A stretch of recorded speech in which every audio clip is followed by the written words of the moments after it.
उद्धव साहेबांच्या बाबतीमध्ये शिंदे साहेबांनी जे बोलतो त्यांचा इथे मांडलेला विषय, त्यांनी मागच्या काळामध्ये सुद्धा हे सांगितलं होतं की ज्यावेळेस बाळासाहेबांनी स्वतः म्हटलं होतं की ज्या दिवशी आम्ही काँग्रेसची घरोबा करू त्या दिवशी आम्ही आमचं दुकान बंद करू. खरं म्हणायला गेलं तर काँग्रेसबरोबर जाणंच उद्धव साहेबांचं हे चुकीचं होतं, हे जनतेने सुद्धा मान्य केलेलं आहे. विधिमंडळाच्या आवारात त्यांनी हरामखोर असा शब्दप्रयोग केलेला आहे.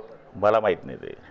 देवकरांचा प्रवेश काल होणार होता अजितदादांच्या गटामध्ये, मात्र तो झाला नाही, रखडल्याचं पाहिलं नाही. हे बघा, निवडणुकीच्या पिरियडमध्ये देवकरांनी या ठिकाणी 10 कोटी रुपयाचे DDCC बँकेमधून पैसे काढल्याचं बऱ्याच ठिकाणी आता उघडकीस येत आहे.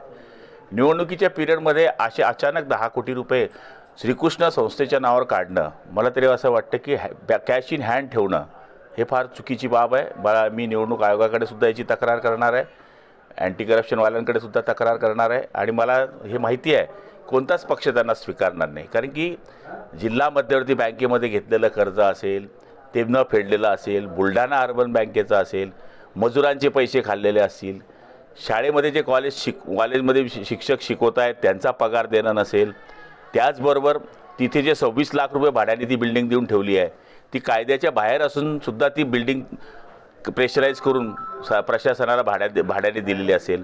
या सगळ्या गोष्टींचा जर विचार केला तर कोणत्याही पक्षात गेले तो उनको अंदर जाना है भाई.